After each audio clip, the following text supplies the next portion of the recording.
नमो लोए सब्द साहुणम। एक गीत में ऐसी पंक्ति आती है, तुमको हो जो पसंद वही बात करेंगे।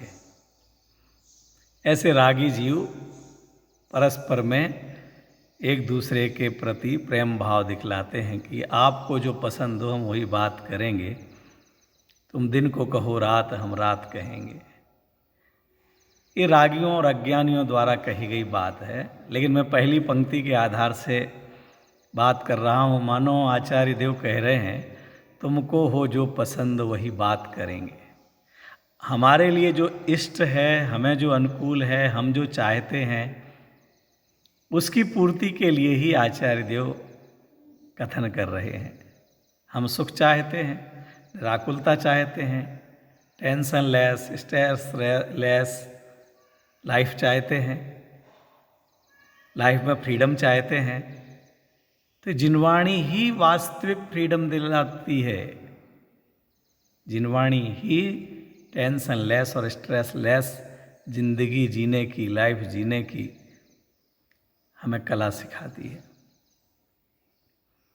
आचार्य पूज्यपाद स्वामी के द्वारा रचित इष्टोपदेश हमें जो इष्ट है, प्रिय है, हितकर है, ऐसा उपदेश हित भी है, मित भी है और प्रिय भी है। हितकर भी है और बहुत संक्षेप में है और हम सबको प्रिय लगे, ऐसे एक एक छंद में आचार्य देव ने उदाहरण दे दे करके हमें समझाया है। दशलक्षण पर्व का पावन प्रसंग चल रहा है। आज उत्तम सत्य धर्म की चर्चा का दिवस है। सत्य महाव्रत के धारक आचार्य पूज्यपाद स्वामी कहाँ उधर कर्नाटक की वनगिरियों में विचरण करने वाले, कनकगिरी और आसपास के वन जंगल में, नगरों में, ग्रामों में विहार करने वाले पूज्यपाद स्वामी देवनंदी आचार्य मूल नाम, इतने दिग्गज विद्वान, महातपस्वी, संयमी, ऐसे मुनिवर जहाँ विचरण करते होंगे, जिन्होंने इस इष्टोपदेश जैसे ग्रंथ को प्रत्यक्ष सुना होगा, वो कैसा अपने आप को अनुभव करते होंगे। आचार्य भगवंत ने हमें समझाया है कि ये जीव राग और द्वेष के कारण से संसार में परिभ्रमण करता है। हम राग के कारण संसार में परिभ्रमण कर रहे हैं। ये बात हम पूजन जब प्रारंभ करते हैं तो सबसे पहले हम बोला करते हैं, राग सहित जग में रुल्यो, मिले सरागी देव। देखिए, लोक में यह तो कहने वाले अनेक लोग हैं कि द्वेष के कारण परेशान, गुस्से के कारण परेशान, छल प्रपंच के कारण परेशान है। सब छल प्रपंच जो करेगा, गुस्सा करेगा, द्वेष करेगा, बैर करेगा, वह परेशान होगा। इसलिए हमें प्रेम से रहना चाहिए। प्रेम से शांति मिलती है, राग से शांति मिलती है। एक ये वीतराग जिन शासन है जो कहता भैया जहाँ राग होता है, यत्र रागः पदम धत्ते, जहाँ राग पैर रखता है वहाँ द्वेष होता ही है। इसलिए द्वेष की बात नहीं कही जिनवाणी में, राग मिटाने की बात कही। वीतरागाय नमः कहा। हमने भी यही पंक्ति अभी पढ़ ली, राग सहित जग में रुल्यो। हे भगवान, मैं राग के कारण से संसार में घूमा हूं और मेरी दुखद विडंबना तो यह रही कि मैं स्वयं रागी, राग के कारण परेशान, और मुझे जो पूजने को मिले, वंदन को मिले, वो भी भूतकाल में रागी ही मिलते रहे, द्वेषी ही मिलते रहे। कोई स्त्री का रागी है, कोई वैभव का रागी है, कोई युद्ध का रागी है, कोई वस्त्राभूषण का रागी है, कोई खाने पीने का रागी है, कोई भक्तों का अनुरागी है। ऐसे रागी ही देव मिले मुझे। आज धन्य मानुष भयो पायो, क्या गलत बोल गया, फिर से बोलता हूँ, राग सहित जग में रुल्यो, मिले सरागी देव, वीत राग भेट्यो अभय, मैटो राग कुटेव। हे वीतराग जिनेन्द्र परमात्मा, आज मेरा भाग्य जागा। ये पता नहीं क्या पुण्य किया होगा, क्या भाव बने होंगे, किस शुभ मुहूर्त में ऐसे कर्म बंधे होंगे कि जिनके कारण से हे जिनेंद्र परमात्मा आप जैसा उत्कृष्ट निमित्त मुझे प्राप्त हुआ है, आपका जिन शासन मुझे प्राप्त हुआ है। आचार्य देव कहते हैं राग भी भ्रमण कराने वाला है, राग इस संसार रूपी समुद्र में परिभ्रमण कराने वाला है। तो शिष्य कहता है कि हे गुरुवर, आप कहते हैं राग से संसार परिभ्रमण होता है, राग में दुख होता है, लेकिन सभी जीव तो दुखी दिखाई नहीं देते। बहुत से लोग तो बहुत माला माल हैं, मेरे जैसे होंगे लोग, दूसरे होंगे जो गरीब घूमते फिरते रहते हैं, जिनको रोजगार नहीं है, एक टाइम खाने की व्यवस्थाएं नहीं है, ऐसे लोग होंगे। छोटी मोटी नौकरी करने वाले, छोटे मोटे हाथ ठेला लगा के काम करने वाले, मजदूरी करने वाले, रोग बीमार, ऐसे लोग होंगे। लेकिन ऐसे लोग भी तो देश दुनिया में हैं, जो बिल गेट्स जैसे हैं, अडानी अंबानी जैसे हैं, टाटा बिरला जैसे हैं, जो अरबों खरबों रुपए की संपत्ति जिनके पास है, शरीर निरोग है, घूमते फिरते हैं, गाते फिरते हैं, बजाते हैं, सब तरह से संपन्न दिखाई देते हैं। तो लोक में हमें भी तो कुछ कुछ समय ठीक है साहब, 8 बजे भोजन नहीं मिलता तो परेशान हो जाते हैं, 10 बजे तो मिल जाता है, थोड़ा बहुत तो हमारे जीवन में भी अनुकूलताएं आती ही हैं ना। आचार्य भगवंत कहते हैं कि संसार की सुख कैसे हैं, यहाँ एक विपत्ति दूर होती है कि दूसरी विपत्तियां खड़ी हो जाती। उदाहरण सहित छंद में समझाते हैं। विपद भव पदावर्ते पदिके वाति वाह्यते यावत्तावद् भवत्यन्या प्रचुरः विपुदः विपुदः पुरः। प्रचुरः प्रचुर मात्रा में, प्रचुराः विपदः प्रचुराह विपदः, प्रचुर मात्रा में, अधिक मात्रा में विपत्तियां पुरः माने सामने होती हैं। कब? विपद भव पदावर्ते। आचार्य देव ने एक यंत्र का उदाहरण दिया है, पदावर्त, जो पैर से चलाया जाने वाला है।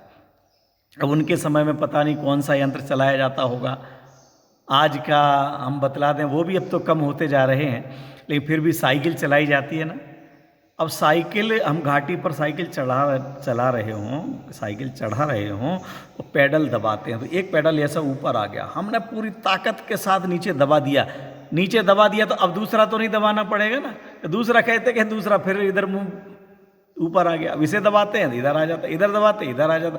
ये कभी भी एक ऐसा मौका आता ही नहीं कि दोनों पैडल नीचे हो गए हों, दूसरा पैर से हमें दबाना ही ना पड़े, ऐसा मौका आता ही नहीं है।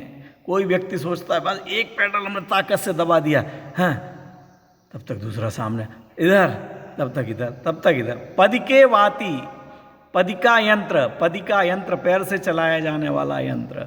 जैसे ही एक बार उसको दबाते हैं तो उससे मुक्त नहीं हो पाते हम उस काम से, दूसरा सामने खड़ा हो जाता है। ऐसे आचार्य देव कहते हैं इस संसार में जो विपत्तियां हैं, संसारी जन की इस तरह से पीछे पड़ी हुई हैं कि एक विपत्ति को दूर करते हैं तो दूसरी विपत्ति सामने खड़ी हो जाती है। नाश्ता करते हैं तो भोजन की भूख लगाती है, भोजन करते हैं तो दोपहर के समय भोजन के लिए तैयारी होने लग जाती है, वो होती है तो सोने के लिए तैयारी हो जाती है, सोते हैं तो नहाने धोने के लिए दोबारा तैयारी, फिर से एक के बाद एक। और यहाँ तो आचार्य देव कह रहे एक के बाद एक नहीं, यावत तावत भवत्यन्या प्रचुराह। पैसा नहीं है तो पैसे की चिंता, पैसा आ गया तो अब इसकी सुरक्षा कैसे करें, परिवार नहीं है तो अकेले मन नहीं लगता, तो अकेले मन लगाने वाली आ गई, मन लगाने वाली आई तो उसके लिए साड़ियों की व्यवस्था, आभूषणों की व्यवस्था, उसके लिए दूसरी व्यवस्था, चिंता, खाने पीने की व्यवस्थाएं वो हो गई, बच्चे खड़े हो गए, बच्चों की पढ़ाने की लिखाने की उसकी चिंताएं, उन चिंताओं में जैसे तैसे जीवन आगे बढ़ा तो उनके शादी ब्याह की चिंता, उनकी शादी ब्याह हुई, वो बाहर चले गए तो फिर रोना धोना चालू, अब पोता पोती का मुँह देखना नहीं मिल रहा है, बेटे बहू से बात करना ही नहीं मिल रहा है, कहाँ जाएं। इस संसार में आचार्यों ने लिखा है जो संसार विषय सुख हो तो तीर्थंकर क्यों त्यागे। भैया अगर इस संसार में सुख होता, संयोगों में सुख होता, तो जो शांतिनाथ, कुंथुनाथ, अरनाथ जैसे चक्रवर्ती हुए हैं, भरत चक्रवर्ती हुए हैं, राजा महाराजा तो सभी तीर्थंकर हुए हैं, वह राज्य वैभव छोड़ करके क्यों जाते? सेठ सुदर्शन पटना के सेठ थे, वह सेठ सुदर्शन क्यों अपना व्यापार छोड़ करके जाते? वो जम्बू स्वामी 4-4 शादियां हुई, इतने विशाल व्यापारी के पुत्र, नगर श्रेष्ठी के पुत्र, वह क्यों विवाह करके आने के तुरंत बाद शाम को विवाह करके आते हैं और सुबह दीक्षा धारण करने क्यों चले जाते? जो संसार विषय सुख हो तो तीर्थंकर क्यों त्यागे, ज्ञानी जन क्यों त्यागे? हम संसार में सुख खोजते हैं। जिसको गन्ने से निकालने वाला जो रस निकाल रहा था, एक बार गन्ना मशीन में डाला, रस निकल आया, दोबारा मोड़ दिया, रस निकाला, तीसरी बार और मोड़ दिया, फिर उसको डाल दिया, चौथी बार किया, नींबू रख दिया और रस निकल गया। अब देखा अब कुछ नहीं है, बाहर फेंक दिया। उस जो छिलका है उसको आप चूस रहे हो, उससे आप रस पाना चाहते हो। दूसरा कोई कहता रहे मूर्ख, अगर उसमें रस बाकी रह गया होता है, गन्ना निकालने वाला छोड़ता, उसने 1 बार 2 बार 4 बार मोड़ मोड़ करके और नींबू रख रख करके दबा दबा करके पूरा रस निकाल लिया, अब उसमें रस नहीं बचा तब तो फेंका है और उसमें से तुम रस निकालना चाहते हो। कितनी बड़ी अज्ञानता है। ऐसे जिस संसार में से इतने ज्ञानी जन, इसमें रस था ही नहीं, उसमें तो गन्ने में था और उसने निकाला। हम तो छिलके के लिए उदाहरण दिया केवल।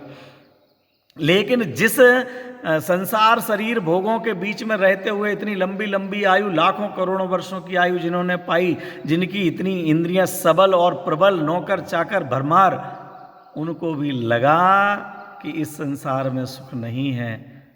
सुख का भंडार तो एक आत्मा है और वह सबसे विरक्त होकर के वन जंगल में चले गए और हम वहां से सुख पाना चाहते हैं। आज क्या वैभव है किसी के पास?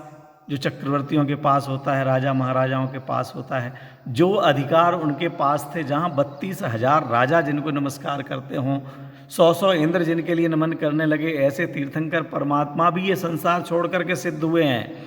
ये अलग बात है कि उन्होंने चतुर्थ गुण स्थान में ही ये मान लिया था कि संसार में सुख नहीं है, इसलिए उनको सिद्धत्व की प्राप्ति हुई। इसलिए आचार्य देव हमारे ऊपर करुणा करते हुए वह हमारे लिए उस यंत्र का उदाहरण देकर के कहते हैं कि एक बार पैर से दबाओ तो दूसरे आ जाता है, दूसरे करो तीसरा आ जाता है, चौथा करो, एक के बाद एक। वो कभी खाली होता है क्या?